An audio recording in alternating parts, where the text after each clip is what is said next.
Bah les gars, enfin les gars, les guettes, ce que vous voulez.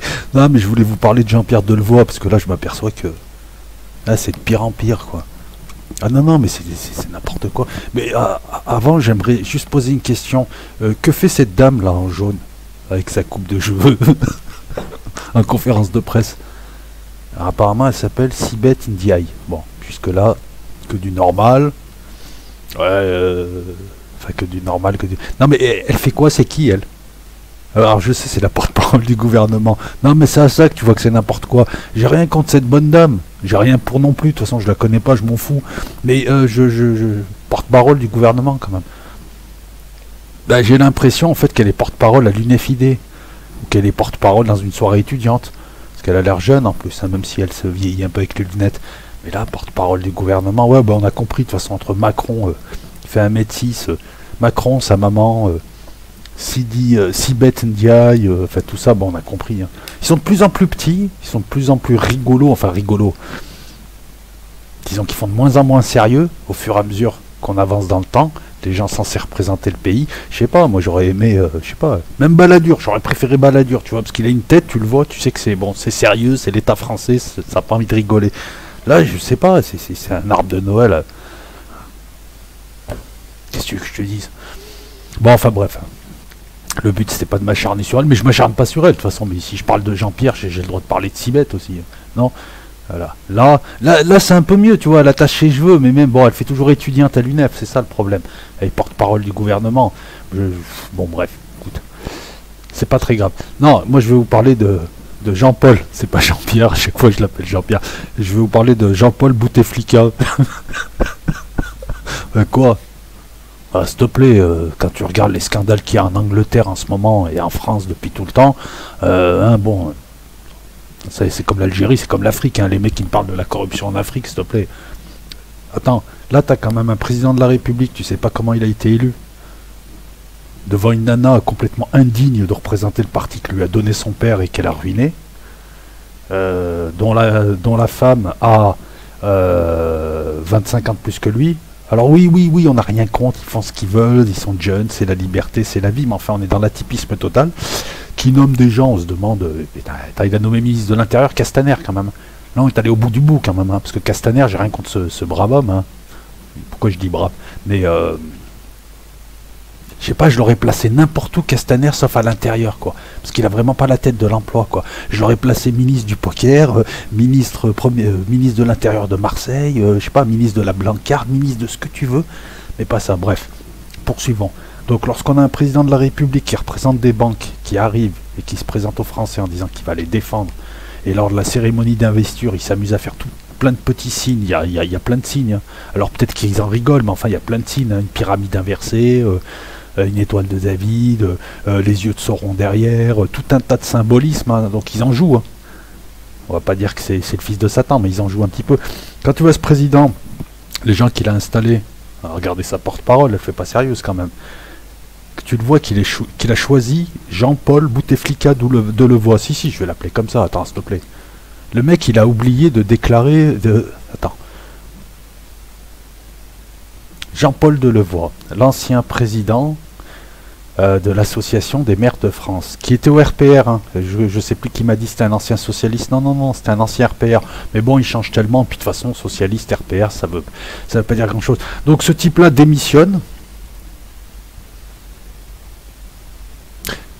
le président de la République va nommer un type qui est soi-disant pas de son parti, mais ils sont tous pareils, pour lui demander d'animer, et surtout de nous enfiler avec la réforme de la retraite à point, retraite tout ça, cette retraite qui est dénoncée par tous les corps de métier, cette retraite qu'on accuse d'être indigente et qu'on accuse d'être, ce système, on l'accuse d'être à la solde des assurances privées, c'est-à-dire qu'en gros les Français, après avoir cotisé, s'être fait dépouiller, et puis voir là que la Sécu ne rembourse quasiment pas et que la retraite ne donne quasiment rien, se voient encore dépecer un petit peu de leur retraite, on se demande ce qui va rester, et tout ceci pour être incité à aller aller dans les fonds de pension, les assurances privées, les assurances par capitalisation, ce qui veut dire que si tu gagnes suffisamment par mois, tu peux dégager une petite somme et préparer ta retraite, alors qu'on te prend déjà 22% de ton salaire. Hein. Non, parce que si tu veux venir me parler des USA, les USA ils te prennent pas 22% de ton salaire. Hein. Les USA c'est ils te payent bien, et après ils te disent démerde-toi pour ta retraite, démerde-toi pour tes frais, démerde-toi pour tes soins médicaux, j'en ai rien à foutre. Par contre ils te payent quand même 50% de plus, en disant c'est à toi de te démerder, t'es un grand garçon, donc au moins leur système il est ce qu'il est, mais il est pas hypocrite.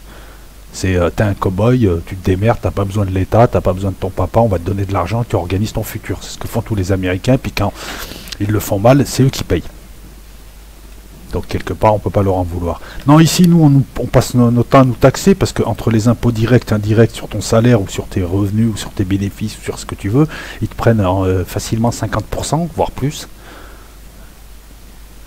Ils prennent pour prétexte qu'il y a une protection sociale, mais cette protection sociale, c'est amenuisé au fur et à mesure du temps. Hein. Je veux dire, entre la sécurité sociale que j'ai connue moi, pourtant on n'en a pas abusé, hein. On se demande qui en a abusé finalement. Hein, les cliniques privées, les médecins et leurs copains, qui en a abusé vraiment de cette sécu? Et puis ce trou de la sécu qui à chaque fois se résorbe, s'ouvre, se résorbe, s'ouvre. À chaque fois qu'ils ont besoin d'argent, ils nous sortent le trou de la sécu, alors qu'on s'aperçoit qu'en calculant différemment, très souvent il est excédentaire. Bref, on a vu donc la sécu se réduire, la retraite se réduire. Et là donc, soi-disant pour sauver les retraites, alors quand ils te disent c'est un système pour sauver les retraites, en gros ça veut dire qu'on va encore t'enlever un peu. On te met des parasites, hein, des gens comme lui, hein, qui n'ont jamais bossé de leur vie, qui ont 200 mandats et qui doivent tourner à je ne sais pas combien. Mais on s'aperçoit que ce brave Jean-Paul Bouteflika, hein, on va continuer à l'appeler comme ça, hein, parce que de toute façon, je pense même qu'il est plus gourmand que les Bouteflika. Ce brave Jean-Paul Bouteflika travaillait pour des assurances privées et qu'il oublie de le déclarer. Et que c'est pas un conflit d'intérêts. D'ailleurs, Macron nous a présenté sa démission comme s'il faisait un don à la patrie, quoi. Putain, mais un tel niveau de corruption et surtout un tel niveau d'arrogance. T'as un président de la République qui te nomme un type qui oublie de déclarer la plupart de ses liens, notamment avec un think tank, c'est une boîte à idées américain ou américaine, Parallax. Il touche, je crois, 65 000 € par an. Hein. Juste pour avoir des idées, ou écouter les idées des autres, je ne sais pas. Donc déjà, quand une entreprise américaine comme Parallax, un think tank, donc qui dépend des USA, et qui dépend de l'atlantisme, qui dépend du nom, et qui est en fait juste une manière déguisée de lui donner de l'argent pour qu'il reste bien dans le camp atlantiste, c'est ça, les think tanks. C'est genre, on crée des boîtes à idées. Pourquoi tu peux pas avoir une idée tout seul? Non, ça montre bien que c'est du foutage de gueule. C'est de l'argent qui passe en douce, ça. Voilà. La plupart de nos hommes politiques de droite et de gauche sont atlantistes ou alors ne peuvent pas faire carrière. Par contre, si tu es atlantiste, tu es comme Madame Goulard qui a été refusée à l'Union Européenne parce qu'il reste quand même des gens honnêtes, tu es payé par des think tanks américains. Comment se fait-il que nos hommes politiques soient payés par des boîtes à idées américaines qui elles-mêmes dépendent du gouvernement américain? Putain, on est dans la haute trahison, on est dans la... Non mais franchement, il y a 30 ans, 40 ans, c'était un scandale énorme ça. Là non, les trois quarts d'entre eux, ils oublient de le déclarer. Alors je me demande ce qu'il a dû oublier dans sa déclaration de patrimoine, c'est une autre déclaration. Il oublie de déclarer qu'il a travaillé ou qu'il travaille pour des assurances privées. Et ce type-là vient nous parler de la retraite à points. Ce type qui nous dépouille, lui et sa classe de parasites, hein, d'hommes politiques de parasites, vient nous donner des leçons de morale. Vient nous dire qu'on gagne trop d'argent alors qu'on se prive à partir du 15 du mois, voire même certains à partir du 5 du mois, voire même certains tout le mois. Alors que lui, il touche par tous les bouts. Ce type qui a au moins 20 casquettes différentes, on se demande comment il fait, il doit se démultiplier, comment ils font ces gens, ils ont 4-5 mandats différents, sachant que c'est des mandats à plein temps qui supposent beaucoup de travail. Alors soit ils ne travaillent pas du tout, ou ils mettent des lampions à leur place, soit ils nous prennent pour des cons. Et ce type-là, donc, il se fait attraper la main dans le sac, il démissionne et Macron te le présente comme quelqu'un de bien. Macron qui représente les banques, qui représente la finance, puisque la finance est le maître du monde. Hein. Alors où je te parle, qui dirige le monde, c'est pas des gens, c'est la finance. C'est les marchés. Donc c'est des millions de petites mains qui ont créé un ogre, qui ont créé un monstre, qui ont créé un démon, qui nous dirige. L'économie était censée diriger, l'homme était censé diriger l'économie et l'économie devait être à son service. On est dans l'ultralibéralisme où on est au service de l'économie. Une hydre, un monstre, quelque chose qui n'a pas de tête, qu'on ne peut attaquer, donc, dans la responsabilité diluée. Nous sommes dans un cas de figure simple. Le président de la République Macron, qui est censé garantir l'intégrité de l'État, qui est censé garantir tout un tas de choses qui ont en rapport avec l'État, n'a même pas été capable de faire ce que font tous les chefs d'État, et ce que faisaient tous les chefs d'État français, depuis des lustres, mais ça s'oublie depuis Sarkozy. Hein. Sarkozy, vraiment, c'est le diable. Hein. Après lui, c'est les mecs, c'est partout général, quoi. Normalement, quand tu nommes des gens, quel que soit le poste, et que tu es chef d'État ou Premier ministre, tu as des services Alors avant c'était les renseignements généraux, certains services des renseignements généraux, maintenant tu as d'autres services, je pense que c'est la DGSI qui fait ça, qui enquête sur les gens que tu veux nommer, pour voir s'il n'y a pas une tâche, même une petite tâche, qui pourrait virer au... comment dire ça, si jamais tes ennemis, les journalistes, les gens, les parlementaires aussi, parce que les parlementaires ont un droit de contrôle, les parlementaires français ne contrôlent pas le gouvernement, hein. Non, ils votent ce que leur dit le gouvernement, ce que leur disent leurs partis, donc c'est plus un contre-pouvoir le Parlement, donc déjà, hein. On va même pas parler de la presse, même si là la presse il faut relever qu'elle a dénoncé le truc, donc tu as des services pour vérifier que le type il est clean. Première faute, Macron, tu nous as mis un type dont tu peux ignorer les liens. Bah écoute, ou alors peut-être qu'il déclarait pas ça aux impôts aussi. À ce moment-là, ça craint, à ce moment-là on est dans le pénal. Si en plus Jean-Paul Bouteflika de Levoix ne déclarait pas ça aux impôts, hein, parce que c'est ce que tu vas me dire Macron, ah on n'était pas au courant. Bah si, t'étais au courant, tout le monde était au courant. Ce type a omis juste de les déclarer sur la liste. Sur une liste, on lui demandait c'est quoi vos postes en ce moment, tu fais quoi en ce moment, tu brasses avec qui. Il a mis 3-4 trucs, il en a oublié une dizaine. Tu m'étonnes, c'était les plus gênants. Il a oublié de dire qu'il brasse avec les Américains et avec les assurances privées. Donc toi, tu es censé le savoir. Et on est au sommet de l'État français, donc obligation de résultat, Macron. On est d'accord. Si tu n'es même pas capable de désigner des gens dont tes services ont fait, enfin, sur lequel tes services ont fait une enquête avant, c'est le béaba de la présidence. Hein. Non, mais ça marche comme ça, les gars. Hein. Dans tous les pays, avant de nommer quelqu'un, on va voir un petit peu s'il n'a pas des casseroles, des choses comme ça. On va chercher. Avant, les RG avaient ce qu'on appelait les notes blanches. Hein. C'était des notes volantes qu'on pouvait enlever d'un dossier ou qu'on pouvait mettre dans un dossier. Hein, allez vous intéresser un petit peu à ce que faisaient certains services des RG. Les notes blanches, c'était tel ministre a tendance à trop aller partouzer là. Par exemple, Strauss-Kahn avait plein de notes blanches. Tout le monde savait tout sur lui. Donc après, les gars qui font les indignés, ils me font bien rire. Donc pour notre ami Jean-Paul, déjà, tu aurais dû le savoir. En second lieu, il arrive, tu l'installes comme à ce poste. Je sais pas, tu aurais pu installer quelqu'un d'autre que ce type. Tu aurais pu à la limite être malin, installer un prolo. Ah ben non, il n'y a pas d'homme politique prolo, même au parti socialiste. C'est vrai qu'il n'y a plus de prolo, il n'y a jamais eu de prolo là-haut de toute façon.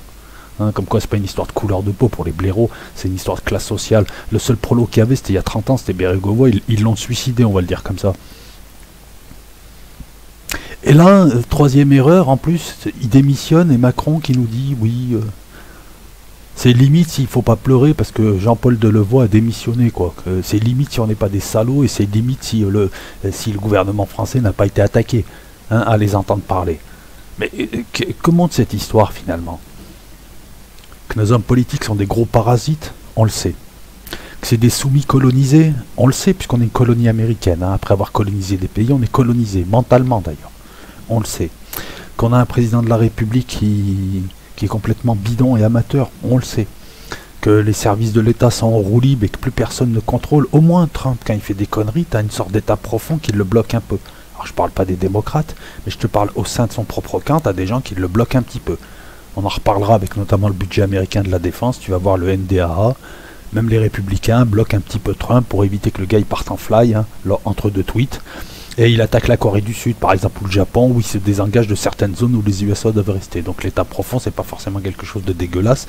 C'est aussi lorsqu'on a des Anbaté comme président nommé, élu soi-disant par le peuple, on peut quand même fixer des cadres. Je vous rappelle que l'histoire de l'état profond, bien avant qu'on l'utilise pour les USA, hein, l'expression état profond, n'importe qui faisait un petit peu de politique, hein, même un étudiant savait qu'il y avait toujours ce qu'on appelait les cadres de l'État, les hauts fonctionnaires et autres qui maintiennent l'État.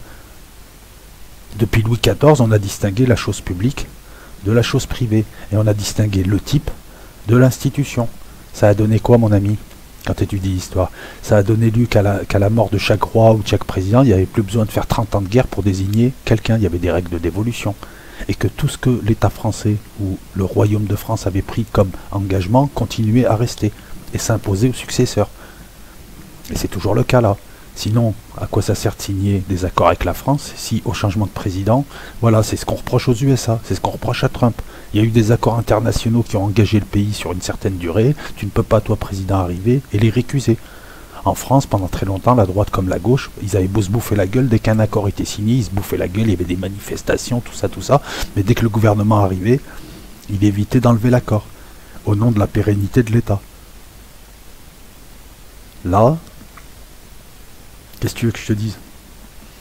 C'est pas un État qu'on a, c'est un régime avec des voleurs de droite et de gauche qui s'entendent, qui sont complètement colonisés, avec un président de la République, il n'y a aucun contre-pouvoir, avec des gens qui se nomment en oubliant même les règles élémentaires, c'est-à-dire... je comprends pas. Mais ça va encore plus loin. C'est que ces types, avant qu'ils nous volaient discrètement, ils se cachent même plus. Puisque là, ce qui devrait être un scandale, et qui devrait normalement mettre en péril au moins le Premier ministre qui s'exprime devant les parlementaires pour leur dire oui, si j'ai choisi lui. Normalement, ça, il y a 35 ans, 40 ans, c'était la démission d'un Premier ministre, c'était l'intervention du chef de l'État, et ça, enfin, en admettant qu'il aurait nommé ce type. Hein. Il ne l'aurait pas nommé. Mais allez voir un peu les scandales de l'époque de Pompidou, de l'époque de De Gaulle. Vous allez voir que c'est des petits trucs à côté de ce que nous voyons là. Non, là, ce qu'on est en train de te montrer, c'est carrément des amateurs qui prennent même plus le temps de se cacher pour se partager les magots. Hein, parce que quand tu le nommes rapporteur d'un truc ou machin, c'est de l'argent qui rentre pour lui. Hein. Ce qui est, par exemple, très recherché dans les commissions parlementaires, c'est le poste de rapporteur. Parce que ouais, le rapporteur, c'est le mec qui écrit tout. Hein, qui tient la tenue de la session, qui écrit tout, hein, parce qu'il y a une sorte de procès verbal et tout. C'est le bourreau, là, parce que le gars, il touche beaucoup. Voilà, ils sont là pour l'argent, ces types. Hein, c'est des requins, hein, de le voir, tu le vois, hein, c'est un fauché à la base. Hein. C'est un pauvre. Hein, ce qu'il y a, c'est que là, il peut gratter 60 000 euros par là, 100 000 euros par là, 300 000 euros par là. Et puis avec l'âge, il a un train de vie assuré, des maîtresses, mes mères, il doit lui assurer son truc. Enfin voilà, donc tu comprends. Voilà. Mais par contre, ce que nous pouvons voir là, c'est que il ne se cache même plus. On est quasiment dans l'amateurisme, on est quasiment dans le pays arabe, ou le pays africain, ou le pays sud-américain, ou le pays... Oui, on va nommer ces trois continents, mais on est exactement au même niveau. On met des types qui se cachent même plus pour voler. Et pourquoi? C'est sur ça, c'est vers ça que je veux aller. C'est que ils nous chient dessus, je m'excuse de vous le dire comme ça, ils sont d'une arrogance telle que pour eux c'est pas normal qu'on les emmerde. Ils naissent, ils en branlent pas une, depuis petit, papa, maman leur trouve des stages, leur trouve des boulots pour leur argent de poche, ils manquent de rien, la plupart d'entre eux, hein, ou en tout cas même s'ils ont une vie dure, très très vite ils goûtent aux joies de l'État et aux ors de l'État, au RS. Ces gens-là sont devenus tellement gavés, se sont tellement gavés sur notre dos, se sont tellement régalés, que pour eux c'est pas normal que ce type démissionne. Et le fait qu'il ait donné sa démission, c'est limite un héros pour eux. Parce qu'il a été honnête, dans sa malhonnêteté. Non mais c'est ça. Et ça te montre bien qu'on est arrivé à un niveau d'arrogance et de non-respect, de déni. Hein. On est dans le pays du déni de toute façon. Hein. T'attrapes quelqu'un la main dans le sac, il est dans le déni, il t'insulte toi, il s'enfuit. Hein. T'attrapes un mec qui harcèle des nanas sur YouTube, hein, comme ça m'est arrivé il y a quelques jours. Le type il t'insulte toi, il t'insulte ta barbe, mais... par contre, voilà. Et ben là, on a des hommes politiques qui sont dans le déni. En gros, c'est simple. Ils nous volent, ils nous chient à la gueule. On est tellement cons que ça marche, parce que de toute façon, qui c'est qui a fait ce système? C'est pas moi. Voilà, c'est pas moi qui fais ce système. C'est pas moi, l'armée de réserve du Grand Capital, qui écoutait du Michel Sardou et qui votait pour Chirac et qui votait pour le RPR alors que t'étais prolo, alors que ton père était prolo. C'est pas moi. C'est pas moi qui faisais le beau et qui ne voyais pas arriver tout ça. Parce que ça, moi, depuis les années 90, je parle de tout ça. Hein, maintenant, ça se voit. On est arrivé à un tel niveau d'arrogance et ils nous chient tellement dessus qu'au final... Mais comment tu veux changer le système en admettant que tu veuilles le changer? Parce que bon, vu la dissidence et les rebelles de pacotille que nous avons des rebelles Netflix, hein, des rebelles YouTube, donc il n'y a rien qui va changer. Pourquoi s'impliquer, hein? Sauf toi et sauf ta famille et sauf tes potes et sauf ton petit groupe, et ils ne cherchent pas à sauver le reste des glands qui ont fait que nous avons des gens comme ça maintenant qui viennent te piller, ils bossent pour une assurance privée, ils viennent me parler des retraites à points en me disant ouais c'est le moindre mal le système parce que tu comprends, vous avez abusé, t'imagines, il y a des gens qui gagnent 1200 € par mois, c'est beaucoup, hein, parce que l'OCDE normalement tu devrais gagner que 5 francs par jour, 5 francs par mois, pardon, 5 € par mois, etc. Voilà, c'est des gens comme ça, comme Attali qui viennent dire qu'on gagne trop, que le SMIC il est trop élevé. C'est des types qui n'ont jamais bossé vraiment. Là, ce que tu es en train de voir avec Delevoye, c'est très simple. Hein. Je te le dis, si tu n'as pas encore compris, c'est très simple. Il n'y a pas à négocier, il n'y a pas à discuter.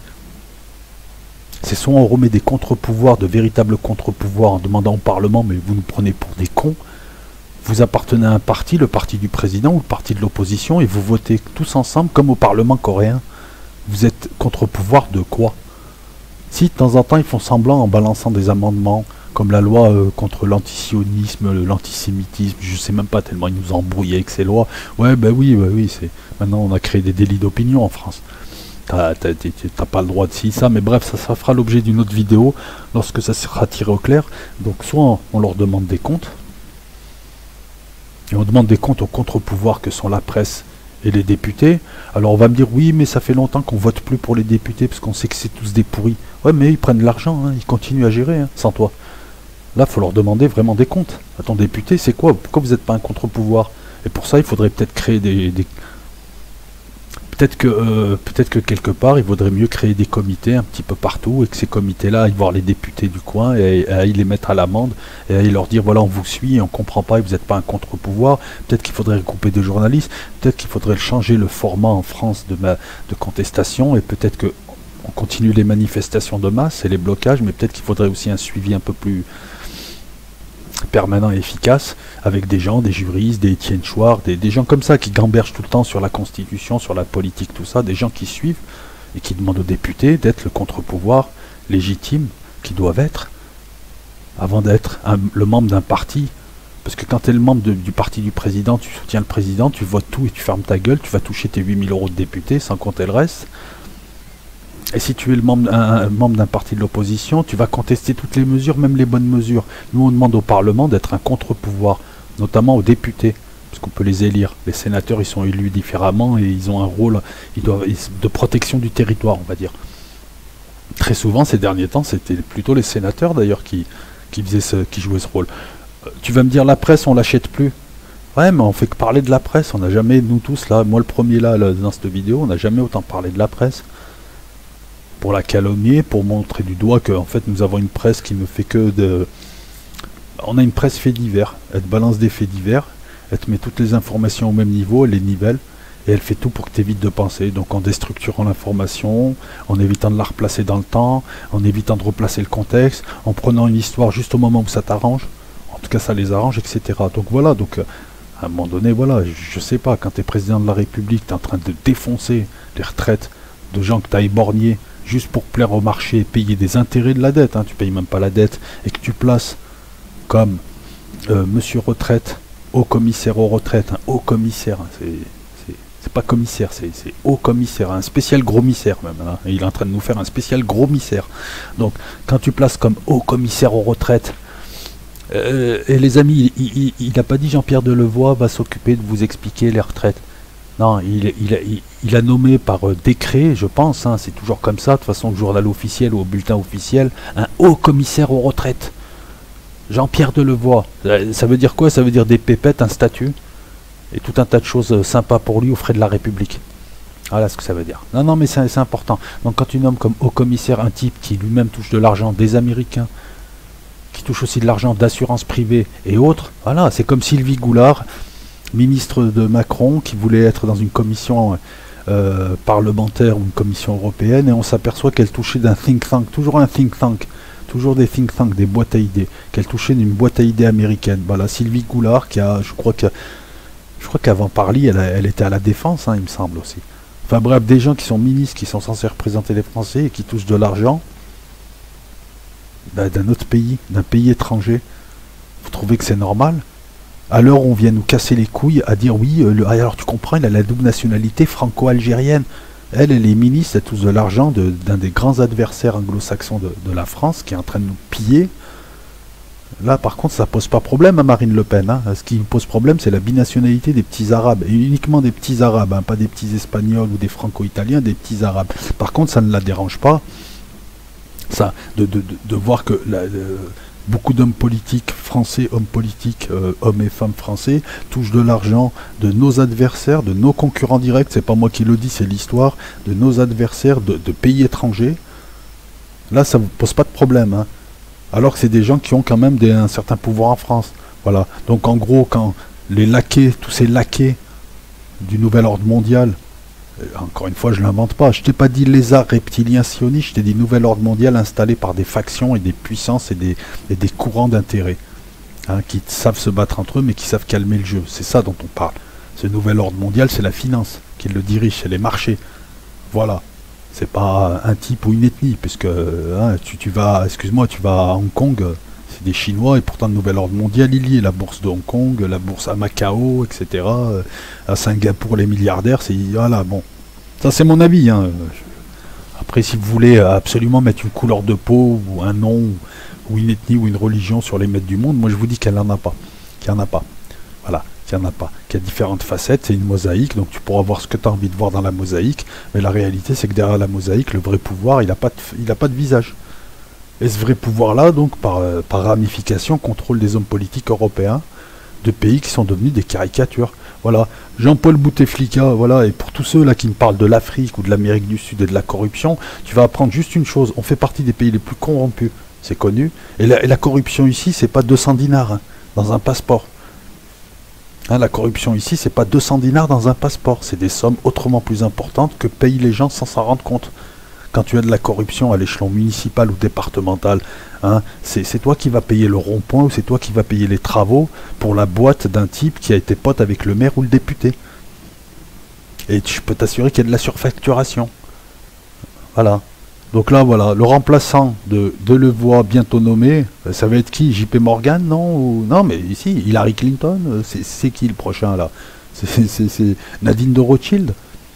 Quoique la pauvre, elle fait des bouquins sur les bonnes manières. Elle n'est pas banquière, c'est sa famille.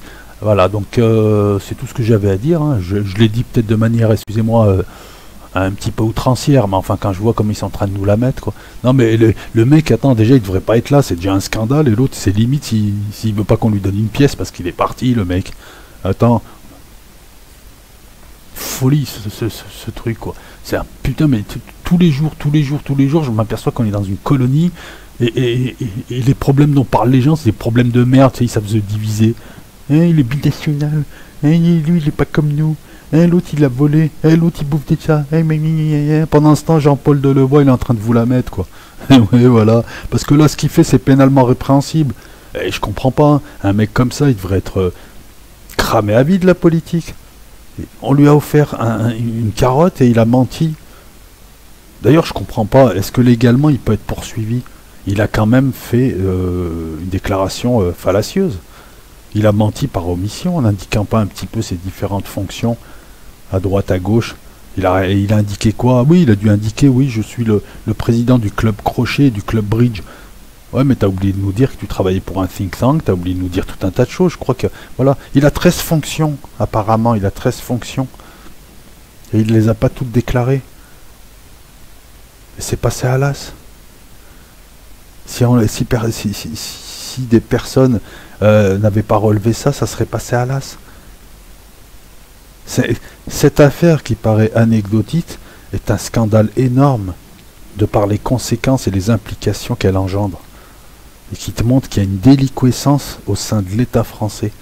Une déliquescence qui est assez poussée, quoi. C'est un cancer, quoi. Il n'y a plus personne qui surveille personne et ils s'en croquent tous. Et ils vont en croquer tout jusqu'à qu'il reste plus rien et que ça soit la guerre civile et ils en ont rien à foutre parce qu'ils auront tous un avion, un bateau et ils auront tous un pays de cœur dans lequel ils iront. Hein. Ça peut être le Paraguay, ça peut être le Maroc, ça peut être tous les pays de cœur, j'en vise pas un en particulier, je préfère préciser aussi. Et toi tu vas faire quoi? Tu vas te battre avec ton voisin? Ou tu vas continuer à constater les effets? Tu fais quoi là maintenant? Manifestations, on voit bien que ça donne rien les manifestations. Elles sont contrôlées, elles sont noyautées, elles sont salies par les Black Blocs, et au pire, quand elles commencent à être dangereuses, on t'éborne et on commence à te tirer dessus pour de vrai. Donc est-ce que tu veux passer à la vitesse supérieure et toi aussi te défendre? Parce que s'il y a 3 millions de Français qui attaquent qui submergent les CRS, tu vois, il n'y aura plus de CRS. Ils vont enlever leur casque et ils vont se cacher les mecs. Ou est-ce que tu veux utiliser une voie encore plus, on va dire, moins radicale, plus douce, même si dans le fond c'est peut-être la pire, c'est-à-dire t'organiser maintenant, non plus avec des gens qui sont invités à la télé, qui se font acheter, Rudzleski qui devient gilet jaune et elle se présente aux Européens, l'autre tu sais pas ce qu'il fait, l'autre, alors j'attaque pas les représentants des gilets jaunes, mais à un moment donné il faut muscler le jeu les gars. Et muscler le jeu c'est imposer une autre technique.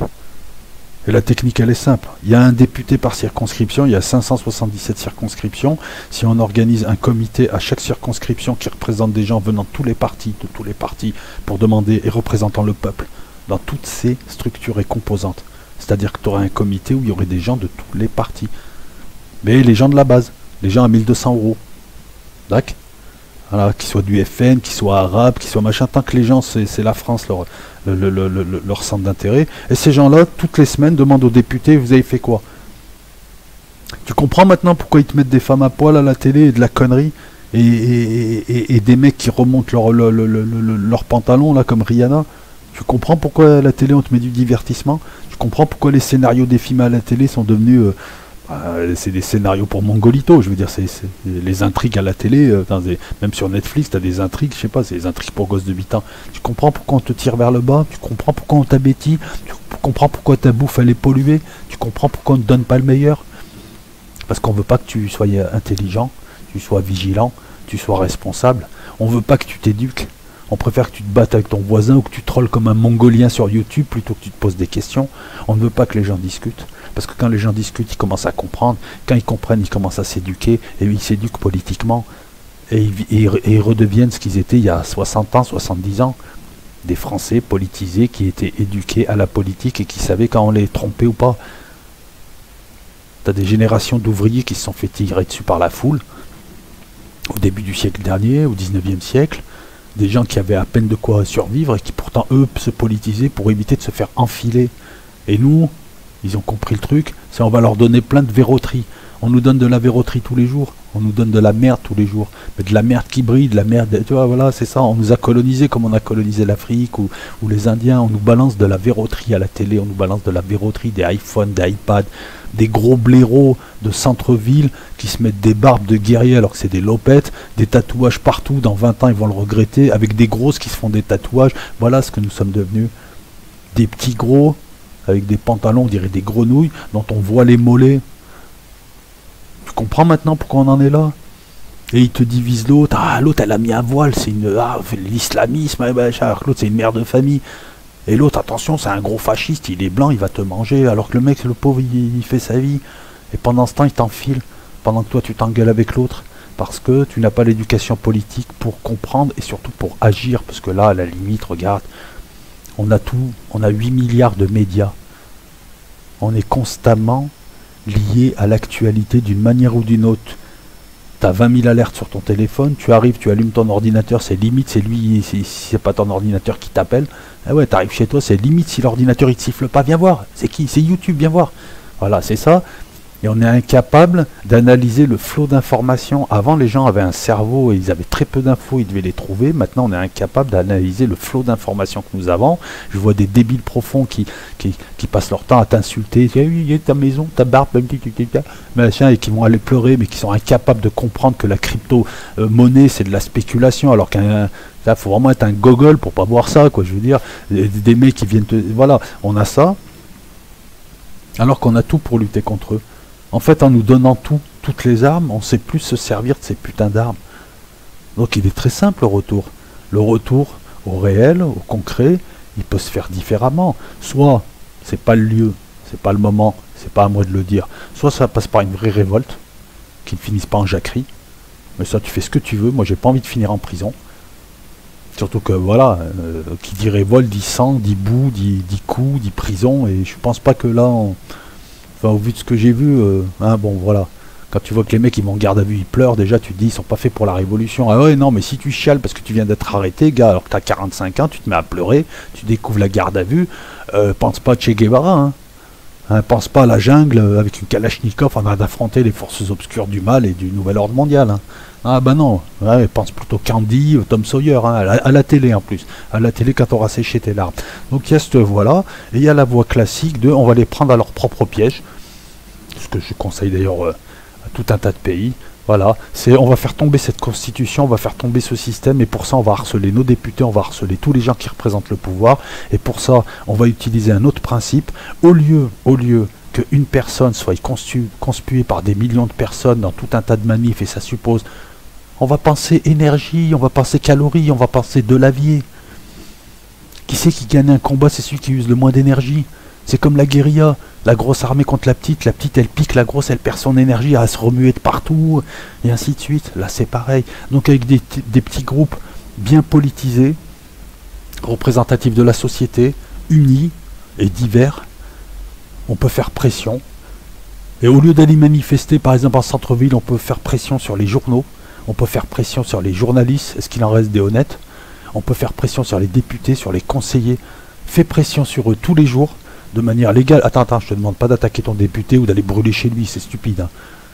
Le but c'est de les ramener vers nous, les députés. Hein. Le but c'est de ramener les hommes politiques vers nous, c'est pas de les tuer. Mais en faisant pression comme ça, en ayant des gens qui connaissent la Constitution, qui font de la politique, qui savent que le RIC c'est de la merde, qu'il fallait demander un autre type de référendum. Ah bah oui, eh oui, moi je te le dis. Tu penses ce que tu veux, mais le RIC c'est de la merde. Voilà, vous êtes fait baiser parce que vous manquez de maturité politique. Le RIC on était certain qu'ils allaient vous neutraliser. Ah, voilà, qui c'est qui va voter pour le prochain RIC sur les aéroports? Tout le monde a demandé des... Mais tu peux pas demander un référendum pour des petites questions comme ça où on va te berner, on va te cerner, on va neutraliser ton vote. Alors que toi-même tu votes pas. Non mais si. Donc change de truc, c'est soit tu te mets à voter, mais tu le dis toi-même, ça sert à rien. Donc au lieu de demander des trucs comme ça, non, il vaut mieux voilà, faire pression, changer la constitution, remettre de vrais organes de contrôle, purger le système de manière intelligente. C'est ça qu'il faut faire. Et pour ça, au lieu de faire pression, même tous les samedis les gilets jaunes, au lieu d'occuper des ronds-points, je suis désolé de le dire, mais si tu es ce soir-là en train d'occuper un rond-point, tout le monde s'en fout en fait. Parce que tout le monde est chez lui. Donc tu es en train de te peler le cul pour rien. Donc il vaut mieux que ton énergie et ta volonté, parce que moi je respecte les gens qui sont dans les ronds-points, je respecte les gens qui sont dans la rue, parce que eux au moins ils agissent. Donc je vais pas leur donner des leçons de morale, je vais pas lui dire toi t'es dans l'erreur. Non, mais j'ai envie de dire juste, toi qui au moins as mis en adéquation tes actes avec tes idées, je pense que cette formule-là est contre-productive. Il vous faudrait faire des manifs massives le samedi, dans les grandes villes et viser uniquement Paris, à la limite, j'ai envie de dire viser uniquement Paris et ce qui reste dans les grandes villes, mais plutôt se concentrer sur ce qui fait le système tous les jours, ton député, ton conseiller régional, ton conseiller général, tous les lieux de pouvoir, et là faire pression. Et faire pression de manière politique, faire pression, faire preuve d'imagination. Il y a un tas de choses qui peuvent exister. Pourquoi est-ce que eux arrivent à créer des révolutions colorées en se donnant l'air sympathique avec des petits groupes, et nous on est incapable de créer de véritables révolutions populaires. Voilà, donc je vous laisse à ces réflexions. J'ai essayé de critiquer, mais j'ai aussi essayé de proposer. Je le fais de plus en plus, et je vais le faire de plus en plus dans mes vidéos.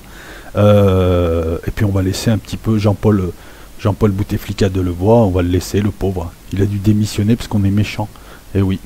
Il venait nous expliquer comment gérer la vie et nos retraites. Hein, et non, mais c'est hallucinant à quel point il y a une déconnexion avec le réel, quoi. Ils nous prennent tellement pour des cons que les mecs ils y mettent même pas l'effort, mais ils vont. Non mais la prochaine fois, Macron, la prochaine fois, tu nous ramènes est-ce que c'est Daniel Bouton, le PDG de la Société Générale? Quoi que non, toi c'est JP. La prochaine fois tu mets JP Morgan président, et tu nous appelles le président d'AXA. Je crois que c'est Claude Bébéard, non, à moins que tu nous ramènes des types comme ça qui nous représentent. Parti communiste, tu mets le président de la Société Générale. Mais non, mais si, c'est plus simple. C'est plus simple, il n'y a plus besoin de rien faire. Et puis à la limite, vous faites plus de loi, vous faites plus rien, vous décidez entre vous. Hein, c'est ça. Parce que là, c'est quasiment se foutre de la gueule du monde. Je me demande qui est le plus critiquable. Si c'est pas les services de l'État et Macron, et ses conseillers et son entourage, ou si c'est Jean-Pierre Bouteflika. Voilà, sur ce les amis, ciao, c'était la vidéo du lundi, d'autres à venir, hein. On y va doucement mais sûrement, et puis voilà. Non mais c'est une petite réflexion, mais j'essaye de faire en sorte qu'elle soit... Ça, ce que vous voyez, c'est mon tableau, c'est mon tableau YouTube. Ah, on va peut-être pas le mettre celui-là. Allez, ciao tout le monde.